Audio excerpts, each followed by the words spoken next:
It doesn't take long talking with Dennis Murphy to find out that he has led many lives. Vietnam War was on and I didn't have a rich daddy, so I had to go into the army. From his home in Old Toongabbie, New South Wales, we talk with Dennis about the unspoken form of Commedia Dell'Arte Puppetry, his work as a ventriloquist, and his many obsessions, including vaudeville, coffee, and storytelling. I shall forthwith astound you with a collection of rarities not often seen in this day and age, an entire fleet of surplus. Join Dennis and I now, here on Talking Sock.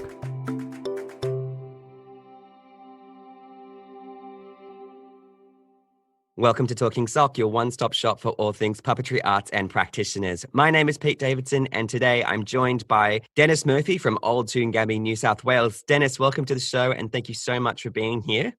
It's my pleasure. I'm flattered. Dennis, why puppets? With the puppetry, it started off just as toys. When I was growing up, the television was full of puppets and ventriloquists and all that sort of thing. So I always had an interest, and I enjoyed, just playing with them. We had a basement.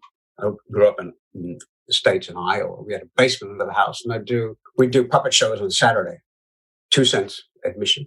We were terribly organized. We didn't know anything. The only things I knew about show business were the old vaudeville films on rerun on television. So I had no background at all.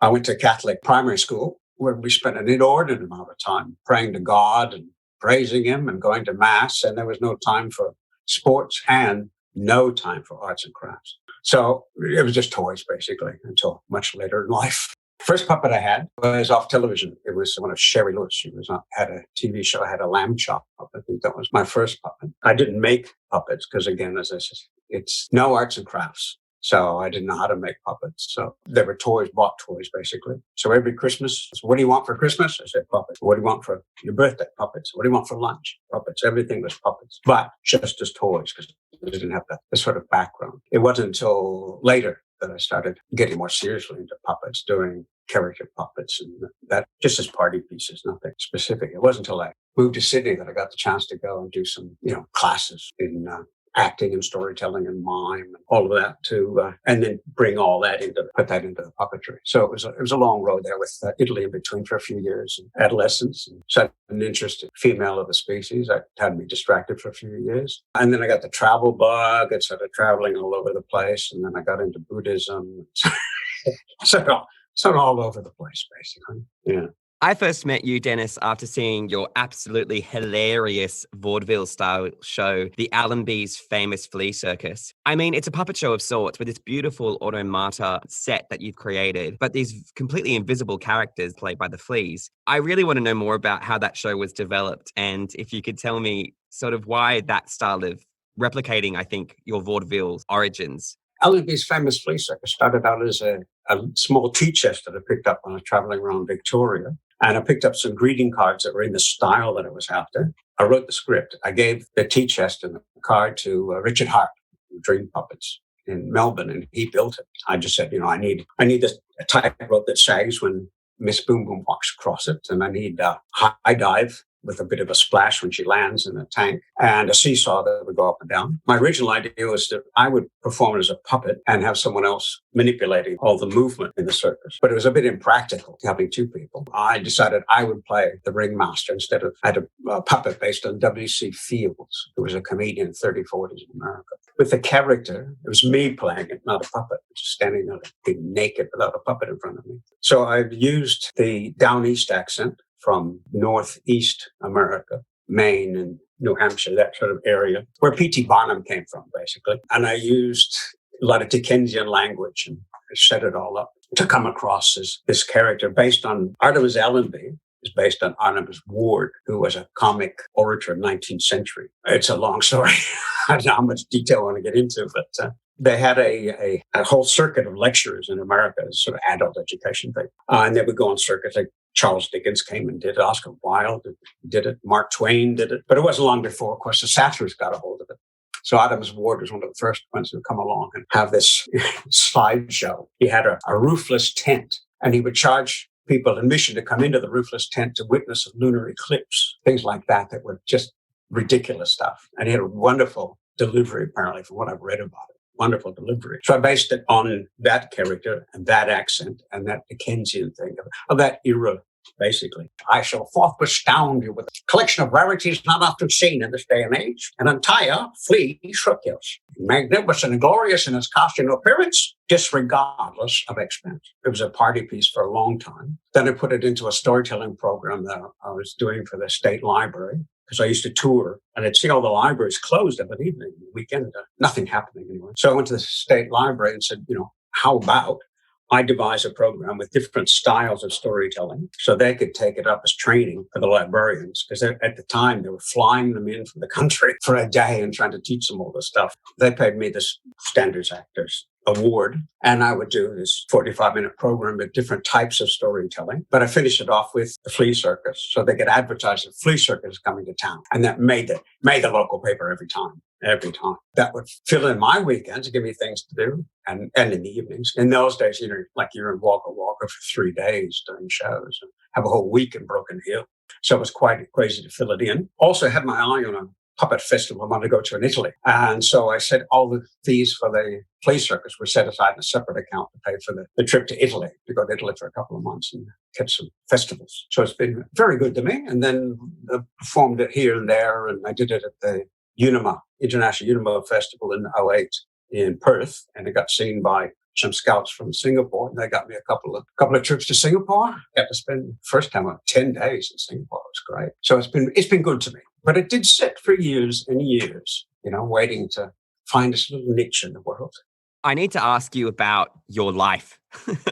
It's been quite a journey already, even before you got into puppets, as you've mentioned. Could you give us a brief timeline here and take us up to 1979, where you met Richard Hart at the very same Tasmanian Puppet Festival that he says in his interview with me sparks his interest in puppetry? Yeah, well, let's see. It was 79. Yeah, I'd been in Australia for about a year. Yeah, I started out in the prairies, Fort Dodge, Iowa. Not very interesting. Everything was in black and white then. When I was 10, we moved to Phoenix, Arizona.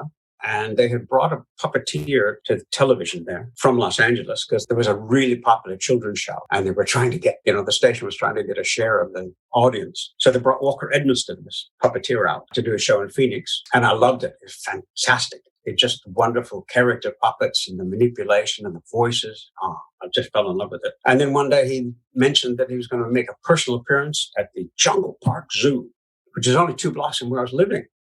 So I grabbed my little brother and we went to it. He came in, we saw him. But it turned out that my brother and I were the only ones that showed up for it. So I thought, he's not going to do anything. But no, he took us aside, introduced himself, opened up the suitcase, brought out these 8 or 9 different characters he did just for the 2 of us. It was fantastic. And ever since then, when a kid asks me a question, when I'm, unloading or loading or whatever, I always stop and answer the question because I learned that from him. I was so pleased he would do that.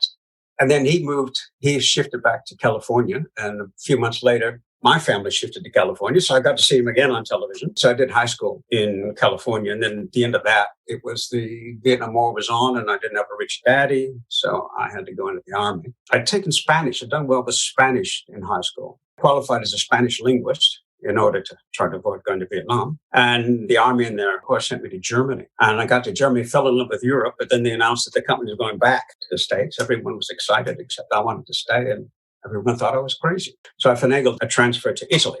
I spent, nearly 4 years in Italy, in the American Army, in this sort of golden ghetto. But again, it was weird. I mean, America's a weird place. There were like 3,000 troops. As far as I know, there were only 3 of us non-Hispanics that learned Italian because everybody else just stayed at the base. And, they had American stores and cinema and everything. Whereas I was out traveling around and meeting people and learning language. And I didn't see much in the way of puppetry because that was my period when I was more interested in the female gender. Well, I didn't follow up with puppetry. And Comedia was Commedia Dell'Arte, which I later loved. But at that time, it was in recession. So I didn't even encounter it. Got out of the Army, traveled around the Balkans, another obsession, Balkan history, back to the States. And by then I'd had a point of comparison. I thought, I got to get out of here. This is not a good place to live. I went to work, saved up my money, took the summer off and went up into Canada. Took the next summer, went down to Mexico, Guatemala, Honduras, that sort of thing. And then I saved up my money with about 3 jobs. Also got the GI Bill, which is money from the Army for having being in the army. You get money for your education. I went to community college, which basically was defined as a high school with ashtrays. But it didn't harm my education because I sat up the back and read books the whole time. Then so I left the States, and my wife, Jan, and I went backpacking across Europe, North Africa, and across Asia. It took a year to get to Australia. Terribly distracted. I was into Buddhism then too, so I spent some time, a short time, living in a cave, a Buddhist hermitage in Sri Lanka, as you do, you only live once. And then we came on to Australia. In Australia, we went down to Nowra, a country town. It's Jan's hometown. She hadn't seen her mother in years, so we spent a couple of months down there until I'd finally finished reading most of the nonfiction section of the local library. So I said, no, we got to go to Sydney. So I came to Sydney, and that's when I sort of knocked on and started taking courses and, really started taking puppetry and performance more seriously and taking all the classes I could find. Then the Puppet Festival came up. That was in January of 79. And that was a turning point. I said, no, I was seduced by puppetry. Enough with the Buddhism stuff. I wanted to do puppetry. And by 4 months later, I did my first professional performance for a fee. And then I did puppetry for 10 years, part-time, carrying a full-time office job, but with flexible hours. So I could go out, and when the festival of Sydney was on, and go to Hyde Park and see some shows. They had free shows in those days. And I did that for 10 years. Building up a repertoire, building up the shows, building up a reputation. It took up a lot of time. I spent, school holidays were spent in shopping centers doing a show. So that continued for 10 years, but it was good for me because I'm rubbish at marketing. So I use word of mouth, which is great, except it takes a long time. It took 10 years to build it up until finally I just didn't have time for the office job. I had too many bookings. So I gave up the office job, took it on full time, and that was 31 years ago. God, oh my God. Yeah, it was 31 years ago. I just don't like marketing. I'm an unreconstructed socialist hippie. And I just find that to ring up and beg someone to book the show is just soul destroying. So luckily, I've never had to do that. I would do a mail out once a year to preschools and libraries and vacation care centers, that sort of thing. But I never chased any work. But just luck. Big part of my career was luck. Just be in the right place at the right time and meet the right person, that sort of thing. It's all based on luck. You're also the only puppeteer in Australia, we think, who tours with Commedia Dell'Arte hand puppets and hand puppet shows with Commedia Dell'Arte characters. I want to ask you about your travels in Italy in that 4-year period and how you got started in finding out about Commedia, because Commedia is generally a masked performance. So how did you get started, and who built these beautiful puppets for you? And what has the response been to Comedia as puppets in your shows and over the years? Well, it's a form of Italian mask and puppet theater. Started in the 16th century. The first written record was about 1565. And by that time, they were already in Austria. So it spread out from Italy into the rest of Europe. It was both mask and puppet. A lot of people don't know there was a puppetry branch to it. I've got 35 books on Comedia, and hardly any of them even mention the puppetry side of things. I have one book that covers it well, and 2 other books that mention the puppetry side of it. So it's not famous. It outlived the mask work completely. Puppets are still doing it these days, and of course in Italy. As I said, didn't have any exposure to it when I was in Italy. But back in the States, I started doing character puppets just for friends. And I would write down a few things I remember to do. And of course, the Comedia works that way, that they don't use a script. It's all improvised around a scenario, sort of a list of things to do. And I started hearing about Comedia. So I saw the connection there. So I started reading up on Comedia. I went to Italy several times and Europe, traveled around and met puppeteers and caught up with old friends and that sort of thing for a couple of months. I think it was 92, went to the International Festival in Slovenia. Met a lot of puppeteers there and became friends. And so the Russians invited me. So I performed in Russia in 96. And then went on to Budapest in Hungary for the Unima Festival. I didn't perform in that. And then we went off to a side festival in another town in Hungary. And while I was in 96, while I was in Budapest, I bumped into Mauro Monticelli. Monticelli family, a really old, 6 generations of puppeteers, probably 7 by now. And he asked me for a tape, so I sent him a tape eventually. And he immediately came back and invited me to come and perform in Italy, which is a bit daunting because, they kind of know a lot about Comedia. So there I was sort of faced with showing it, take it back to its country of origin. And of course, it had to be in Italian. It was in the script, in the contract. It must be performed in Italian. And my Italian is fairly good, but I had to learn things like Bellybutton Lint. It had never come up in conversation while I was living in Italy. So I took it around to a friend who runs a translation agency. And I'd worked with her. I'd done some favors for her with their, they have a Neapolitan theater group here. And I've done them a few favors. So she refused to charge me, and she translated three of the comedies into Italian. But because I improvise like they do, that's the first time I'd ever written it down. And I missed out bits that I'd improvise sometimes. But luckily, I had a very, very generous neighbor from Napoli, and I'd run over there and drink coffee with him and work out the extra bits that I forgot to put in the script. I turned over to the translator and put it all together. That was 98. And I also got to meet up with a dear friend, Paolo Paparotto, who does Puccinella. He lives in Treviso near Venice. And he comes the closest to the work that I do because he was in an area where it had died out. So he's restarting it, and he was interested in the Arlecchino character, which is my specialty as well. So we became close friends, and he still refers to his spare bedroom as Dennis's room. He helped me with the translations because my favorite joke in the show didn't work the first time. And I was shocked. So we figured out what had happened is with the translation, the story is Arlecchino gets a magic potion, love potion. So Colombino fall in love with him. But he has an accident running into a tree and it spills all over him and everybody's falling in love with him. And Brigella, another character, comes on and Arlecchino said, "Oh, I had an accident. Look at me." But he goes, "Oh, you wet your pants," which gets a really big laugh here. But it was translated as "ti sei bagnato i pantaloni," which means you got your pants wet, which didn't work at all. So when I explained it to Paolo, he said, "No, hai fatto la pipì addosso."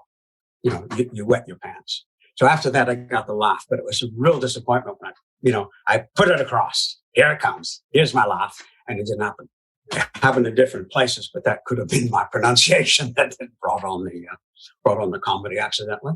But it was terrific, really wonderful. And I was performing at the Paolo Treviso, which is a city surrounded by these ancient walls. And they put the festival up on the walls of the city. It was fantastic. And then we went down the coast to Ancona, where they had it was the biggest children's festival in Europe, children's theater festival. And I did 3 different performances, 3 different comedies, all in Italian, and had a wonderful time and met all these people and got written up in the paper. At one point, I was more famous in Italy than I'm in Australia because I got written up in the national paper. Just a wonderful experience. Had a wonderful time. I have to ask, though, what is the Italian word for belly button lint? Batuffoli nell'ombilico.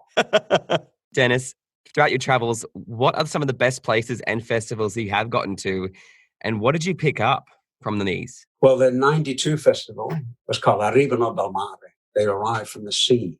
And it was all based on traditional glove puppets from all over Europe. So that was just fantastic to see. And the Russians were there as well because I'd already met them. Romanians and French. It was fantastic to see all of these different ones. We saw performances. They set up stages with puppets, on display. And that was another one where everybody ate together. The traditional puppeteers, they live on their wits. A lot of it is improvised, which is, of course, a Commedia Dell'Arte specialty. So imagine having lunch with all these people, all these barbed comments flying back and forth, witticisms and all that. And of course, I'm only semi-fluent in Italian, so I was sort of the half-wit at the table. But I really enjoyed that, the comedy of it all. And met some really, really talented people, some amazing stuff. And yet it was great. They knew everything about their character, but asked them about a character 2 provinces away, and they knew nothing about it. I had no interest. They really specialized in their character. They had the dialect. A lot of them still perform in dialect.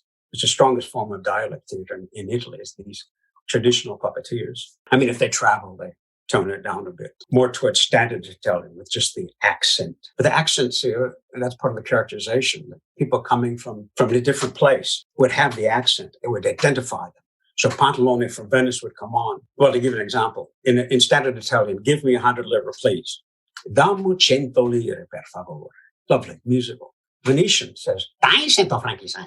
Oh, Venetian, all the jokes about people from Venice, all the stereotypes, and everybody knew it straight away. And you got your extra laughs. And that's where I have a disadvantage here because the kids don't know these characters. I've got to establish them each time. Whereas Paolo in Treviso brings out Brigella, one of the secondary characters. And Brigella said, "Hey, kids, you know who I am?" And they all said, "Yeah, you're Brigella." I don't have that. So I have to establish who's who and have Pantalone loom over Arlecchino to show that everyone knows Pantalone is the boss, Arlecchino is the servant. So I have to establish that each time. Another big difference was that their puppets can be really big. The ones in Bergamo, the head is solid wood and can weigh up to 4 kilos, and you carry it on your index finger. Whoa. I tried it. Yeah, I tried it. I didn't last very long. It was really, really, really hard. But they're sort of icons performing. They're not people as such, so that it was enough. They didn't have to worry about manipulation. Whereas I've got to manipulate it really, really well to hold everybody's attention. So I don't have that icon show. Mine's quite different to what they do. Other differences, the audiences are different. They're much more patient. You see a puppeteer get up and talk for 15, 20 minutes to these kids to tell them about what's going to happen in the puppet show. If I did that, the kids would be climbing up the walls. But no, they sit through it quite patiently. And of course, they really enjoyed the show, laughing and that. I remember seeing a show in Bergamo, it's up in the north, and had a really heavy accent. I mean, really heavy. And this local guy, Giopino, he's got 3 goiters because they have a dietary deficiency up there. When I saw that show, my 80% more or less comprehension level of Italian fell to about 30%. Because it was Bergamo. In fact, they can't perform more than about 50 kilometers from Bergamo because people can't understand them. And Bergamo is the birthplace traditionally of Arlecchino, no? Yes, that's right. And Brighella. Yep. They emigrated from Bergamo, came under the sort of inland province of Venice, Venetian Empire. And they had a lot of immigrants come down from Bergamo and Brescia down to Venice to work as porters, and they became Venetian, and they made up the Zani, the comic servants. The next question I had for you regarding the Comedia puppets was, who made your Comedia puppets? There's a very talented artist in Newcastle, Ross Brown. He runs Dark Side Masks, and he studied Comedia in the United States. He made the puppet heads. He made a set of masks. My wife, Jan, my late wife, a wonderful seamstress, as she learned.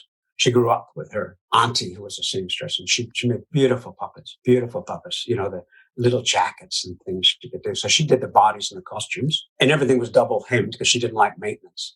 So once a year, we go through the puppets and she'd do any repairs. But basically, she kept it all going. It was amazing. So she made the costumes for both the mask work, puppetry work. My background, of course, in puppetry, but no one's heard of the fact that there's Commedia puppetry. So if I wanted to take it to the schools and do Commedia Dell'Arte, I had to do the mask work. So I had Ross's mask that he made. I hired 4 different teachers. If you only have one teacher, you end up looking and sounding like you're one teacher. So I had 4 different teachers to get a look at. It took about 10 months, I think, altogether to put it all up. So I devised so in the show, I would do 5 of the mask characters. And then I'd do a very little bit of puppetry, not even the stage, just the 2 puppets up in front of me, just to give them an idea, show the interaction. Because the trouble with doing the Commedia solo is that Commedia is a group thing. So I have to use the audience. So Panone comes out and begs money off students, and Capitano falls in love with one of the teachers up the back, that kind of thing. So they made up. They made up for me not having a troupe, but I couldn't show interaction between the characters. And that's where the puppets came in. So I could have Pantalone and Arlecchino together there and show them how that worked and give them just a bit of a background for the puppetry. So it's a little bit of puppetry, a lot of mask. And then I was asked by the Italian education department, could I do something for primary? So there I showed them the mask. I performed only 1 mask, but then I did a half-hour comedy in the booth with the puppets. And that worked out well because I had 5 different comedies. So I could come back the next year. We could review the masks and they get to see a different show. Normally in preschool and in primary school, you got to wait 6 years for all the kids to empty out, and have a fresh batch. But I was able to go year after year, which is great because you got to know the teachers, you get to know the kids, you see them growing up, they recognize you on the street. That's wonderful, wonderful, wonderful stuff.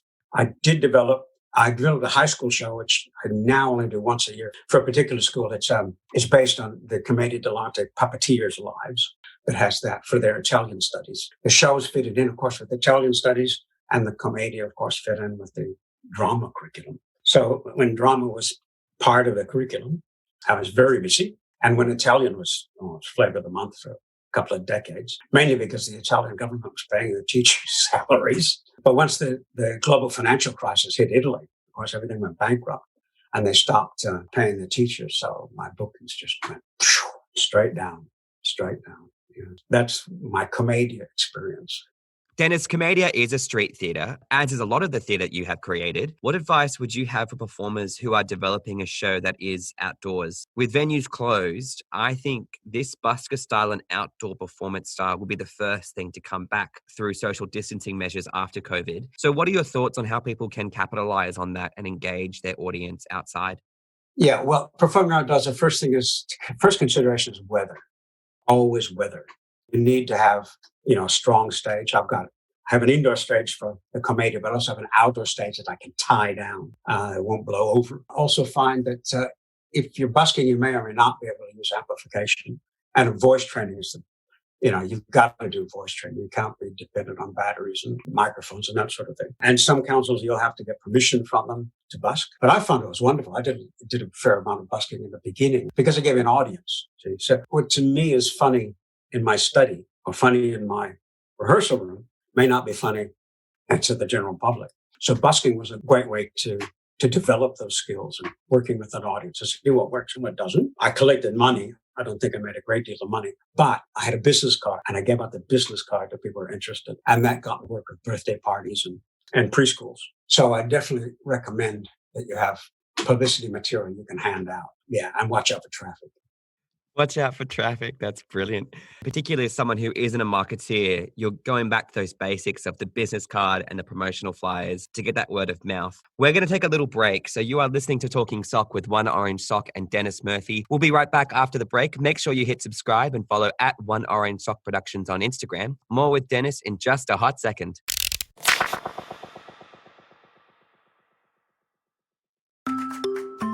This is Philip Miller. I'm Richard Bradshaw. I'm Sue Wallace, and you are listening to Talking Sock.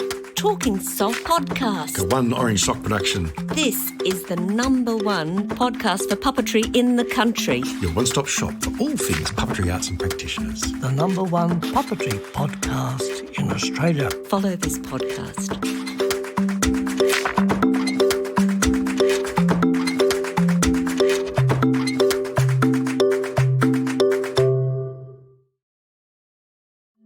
We believe that podcasts should be advert-free. So if you like what you're listening to, there's a new way to help support our podcast. No monthly subscriptions, just a simple tip to share your kindness and to help us get by. Follow the link in the podcast notes or at oneorangesock.com to buy us a coffee. Thanks for your support and thanks for listening to Talking Sock.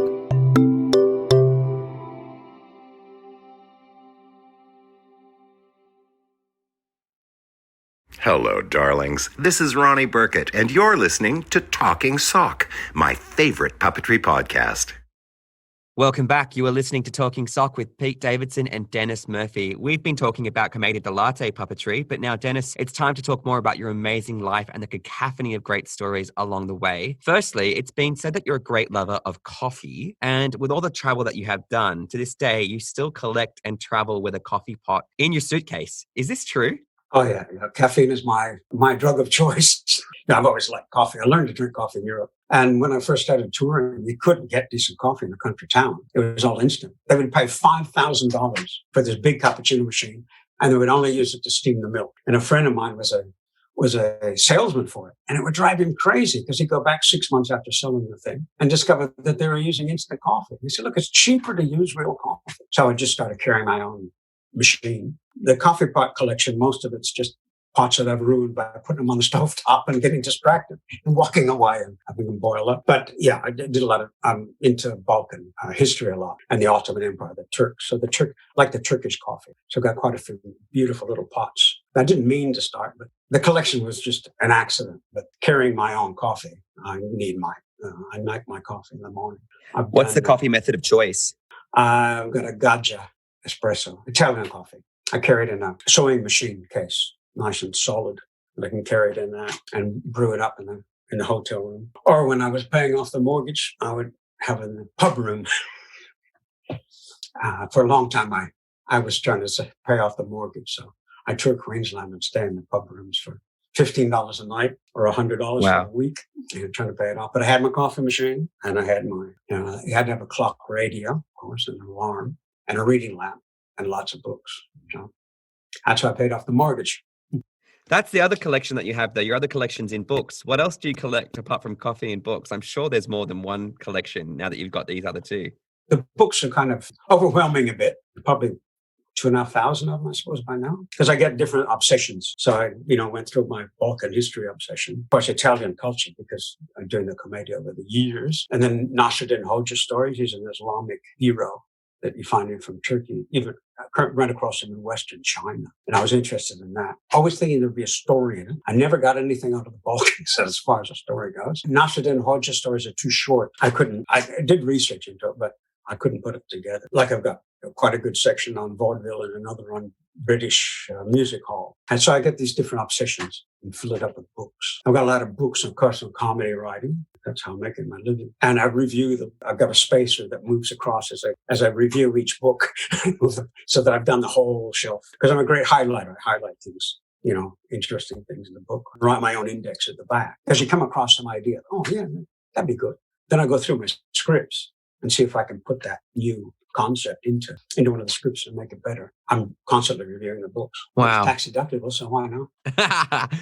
I want to ask you about your approach to puppetry and humor and your script writing. When you are developing a show, it's clear that you're doing so much research and that you've got that obsessive mind that just wants to know about different cultures. But what do you take inspiration from in terms of other writers and other performers? At the moment, I'm looking at some British stuff. Morecambe and Weiss were a British double act, and they're quite good in television in the 60s and 70s. And they're very close to the Comedia in that absurd things that go back and forth, very fast crosstalk. That's great stuff. And I just discovered last week Harry Worth, who's an English comic who does he doesn't do it, but his writer has some very interesting stuff he does with language. So I'm picking up a few things. And I'm constantly looking at, how the mind works, how we get these ideas and where they come from. And it's not an angel whispering in my ear or anything. There's nothing metaphysical about it. It's all brain chemistry stuff. The nerve cells in the back of your brain are bringing forward something that then gets manifested out into the universe, as a show, that started off as just a chemical reaction in the base of your brain, or how you, with enough performance, you stop using the front of your brain, the prefrontal cortex. If you've done it enough, if it shifts to the back of the brain, it becomes second nature. So if you know your character really well, and you know your script backwards and forwards, when you actually go out in front of the audience, you don't have to think about all those things. You can be in the now and really, attain flow or be in the zone, whatever you want to call it. And the puppet comes alive. And that's when I get the best stuff, is the ad-libs that happen. So with the 5 half-hour comedies I do with Arlequino, the family ones, I started out as a 25-minute show. But after 6 months, it was 30 minutes because all these things would come up, bang, extra stuff. Had to keep track of it because sometimes you'll say something and then forget you said it. Or someone will say, oh, you didn't use such and such a line. Oh, yeah, that's right. I should have written that down. So a lot of it's done that way. My favorite way of working is to just sit and imagine me and the puppet there on stage and just going through it. So I don't have to think about a script as such or manipulation, lip control, none of that. It's just seeing it. And the words come. And that's the best way to work, I found. It's certainly easy. It doesn't always work. I cannot emphasize enough how hard this stuff is. There's the theory of the 10,000 hours of practice to master. You can master anything with 10,000 hours of practice. And I kind of really believe that it takes that to be able to do these things sort of second nature. So you're concentrating on the actual performance now and the audience's reaction to that performance, where you are with the audience. An actor knows what's happening on stage. A performer knows what's happening on stage and what's happening out in the audience. But I have to emphasize, it's really hard, okay? It's really hard and it takes a long time. One of my mask teachers had this terrible habit. After the warm-up, he would sit and talk about how when you put on the mask, it takes over. You become the mask. And, and it lives and all this, which is true. Eventually, often, it can happen, but it's certainly not going to happen the first time somebody puts a mask on. And you could just see the disappointment in all the participants' faces because they put on this mask, waiting for this magical thing to happen. And it doesn't happen. It takes a lot of work, a lot of work. But if you got the passion, you'll do it. You got to have you got to have the drive. You got to have talent, you got to have the drive, and you got to have luck, which sometimes I leave out when I'm talking to drama students, but luck comes into it an awful lot. Fair point. It's time for our segment called The Geek Out, in which my guest and I mention something that has been getting us through social isolation. So my Geek Out for this week is another Disney Plus series called The Imagineers, but more specifically the history and the invention of audio mechatronics back in the 50s and the 60s that were installed as attractions at Disneyland. Once you move past all the self-serving backpatting the show does for Disney itself, you do get this really great insight into sort of the unsung heroes who innovated in extraordinary ways to animate Disney cartoons in a live space. And actually, Dennis, it brings back all those vaudeville style performances that you see with, the mechanical carnival style puppets. It's definitely worth a watch. I've really been enjoying it. But I want to ask you, Dennis, what's your geek out for the week? And I'm going to curate yours a little bit because I know you have that incredible book collection on top of your coffee pot collection. I have to ask about this. How many puppetry books do you think you've got in there? And what would be the book that you would geek out over time and time again? But that won't stop you from also providing a geek out of your own here today. Oh, I've got a collection of puppetry books. They're not really probably that many, maybe 20 or 30. Mainly looking at the history of puppetry, rather than making, because as I said, I'm not a maker. I'm no good with my hands. That's why I became a puppeteer. What I've been doing, I really miss performing. I really miss performing. I had 3 test audiences lined up for these 4 new characters. And after the first one went really well, and the other 2 got canceled because of Corona. So to keep my spirits with performing, I'm reading up a bit on the old days of vaudeville and British music hall.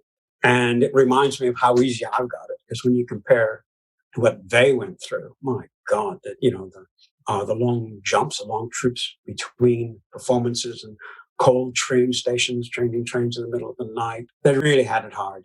And you read about, people like W.C. Fields who would practice juggling 5 hours a day. It just, it makes you realize you haven't got it quite that bad. When I need a break from reading, I've got the box set of The West Wing, which was an American series about a liberal Democrat president who knew what a war crime was, which of course puts the whole thing into a fantasy sort of category. But it's just nice to be around.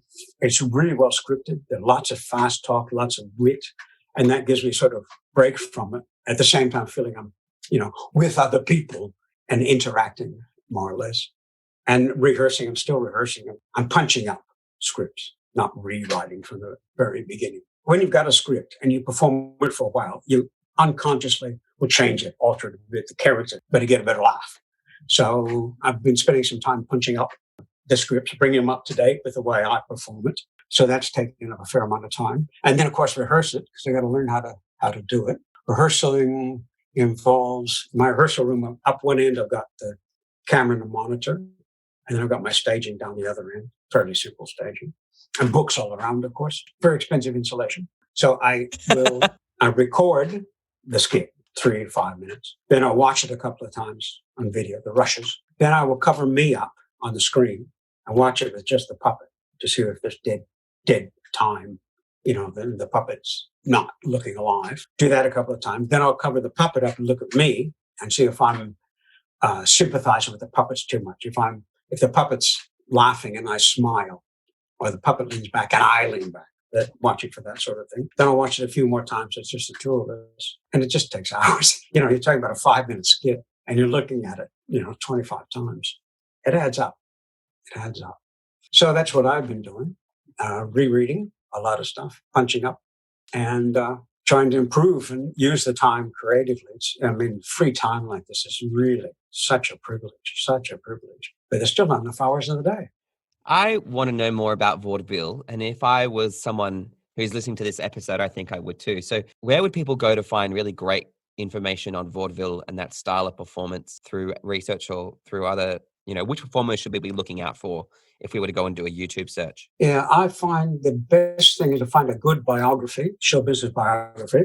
A lot of them, it's terrible. It's all about how many children they had and the son's drug problems and all that. You need to find a book that really talks about the process, how this person developed. There's one really good one about Tommy Cooper, who was a famous comedy magician in England. And in that book, the author would mention he was influenced by so-and-so, and he picked up this one. And so as soon as I mention someone like that, highlight it, go straight to YouTube, see if I can find some background about it. Now with YouTube, it's so much easier than it used to be that you can call up these things. When I was studying in Indonesia, I would have killed to have a video camera, to get the movements, but I didn't have one. Now, of course, I can just sit in my study and call it up on YouTube and see it.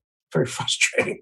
So it's a lot easier now, but that's certainly where I'd start with the YouTube and start with the books on it. There's heaps of books, and then find something on YouTube to get an actual physical, see what they actually did.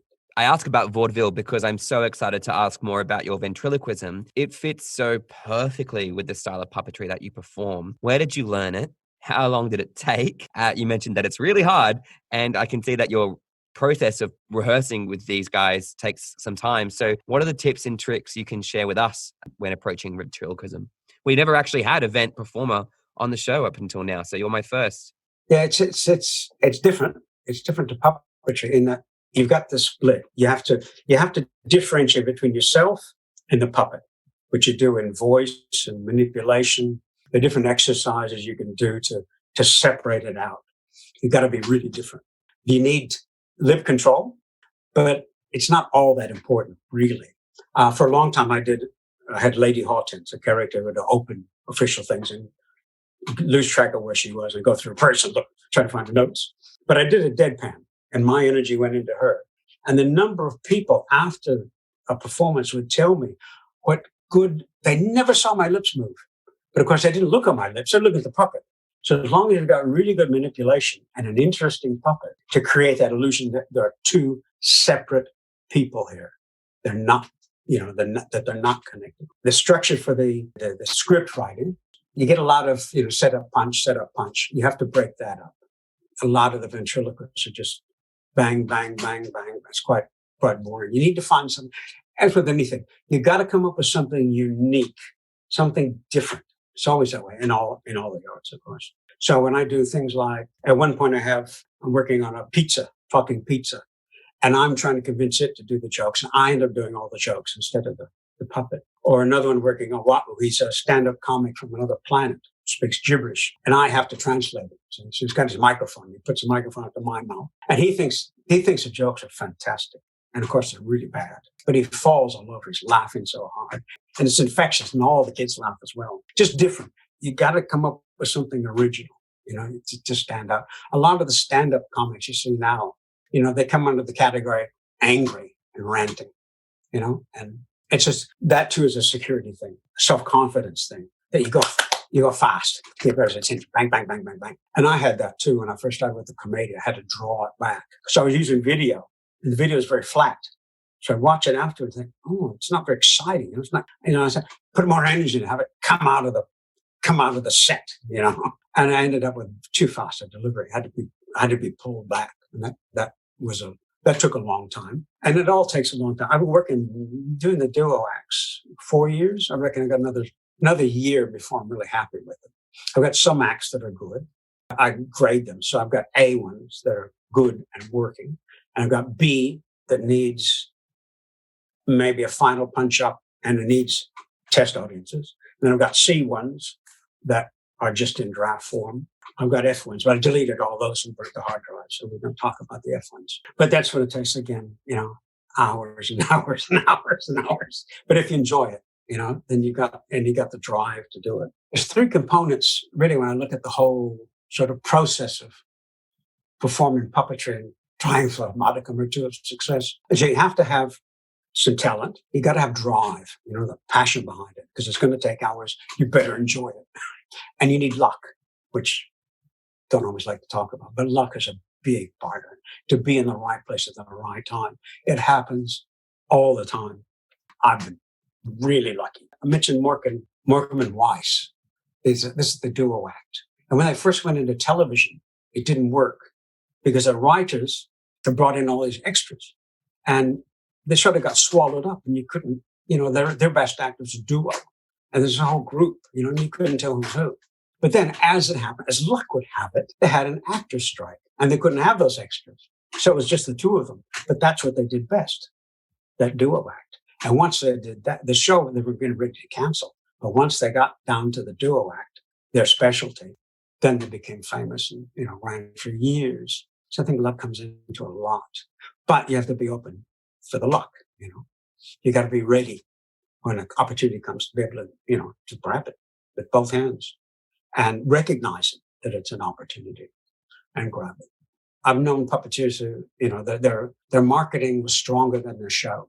So they made a living that way, more from the marketing of the show than the actual show that they did. And if you got enough drive, sometimes you can overcome not having a whole lot of talent because you just keep at it. Eddie Cantor was an American entertainer from the 20s and 30s. And he didn't really have that much talent, but his drive was such, his energy was such. He was really quite successful.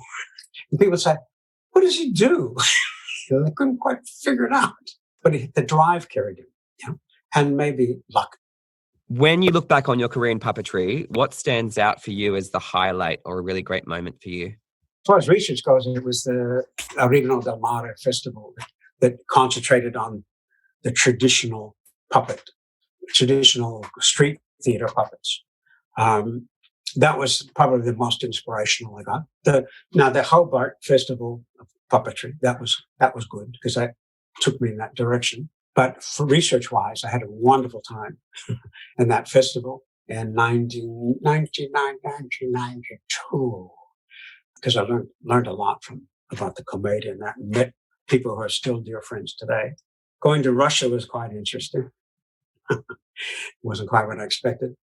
It was weird. Under the Soviets, people weren't allowed to talk to foreigners. It was a corrupting influence. So I went once under the Soviets, and then next time I went for the puppet festival. They'd been free for 4 years, but they still had that wariness of foreigners. So I was there for 10 days. The friends I knew, it was wonderful. Hugs and kisses and kitchen table drinking vodka, but everybody else was at a distance. Just didn't talk to me. And they knew I spoke a bit of Russian because I gave a little speech at the opening. And I had a translator with me. So, there's no question they could talk to me. They didn't have to speak English to do it. But nobody asked me anything. If I asked them a direct question, they'd answer. But they just had the standoffishness. I thought, because usually a puppet festival, you do puppet. What do you do? Where are you from? And you interact. No interaction. But then, half an hour before the end of the festival, suddenly I'm having my picture taken with everybody. And they're asking me all sorts of questions and telling me about what they do because it was safe, because they were leaving in that last half hour. And thought, that's interesting, because I'd forgotten they did that. As someone who's been doing this for 31 years, do you think that vaudeville, puppetry and Commedia Dell'Arte have a place in Australian contemporary entertainment?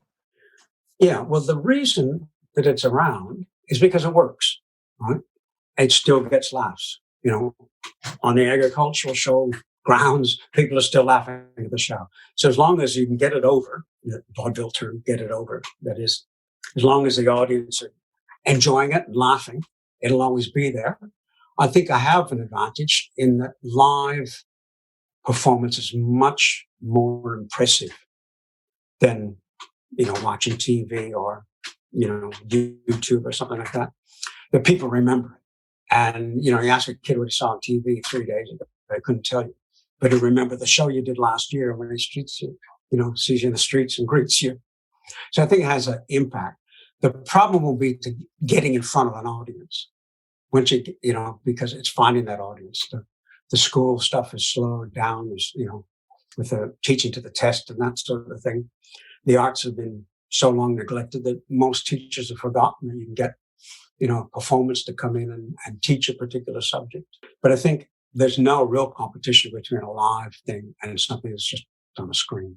And even studies have shown you retain more if you read it on a hard copy than if reading it off a screen.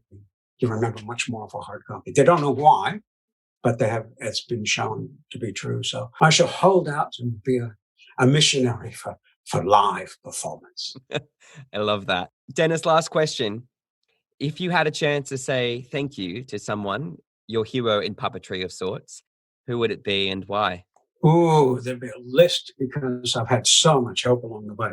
Because like I said, I don't make the puppets. So my wife, Jen Edwards, made beautiful puppets. Ross Brown in Newcastle with the mask work. Sydney Puppet Theatre, so Steve has done things for me. Richard Hart has done some brilliant things for me as well. Inspirations through Walker Edmiston when I was 10 years old. It was amazing. Mel Blanc, the voice of Bugs Bunny and Daffy Duck, wonderful voices. He's always been a hero. Dario Fo, the mask artist, absolute genius. I got to meet him once. I shook his hand. I haven't washed my hand since. The inspirations, the people who've helped out.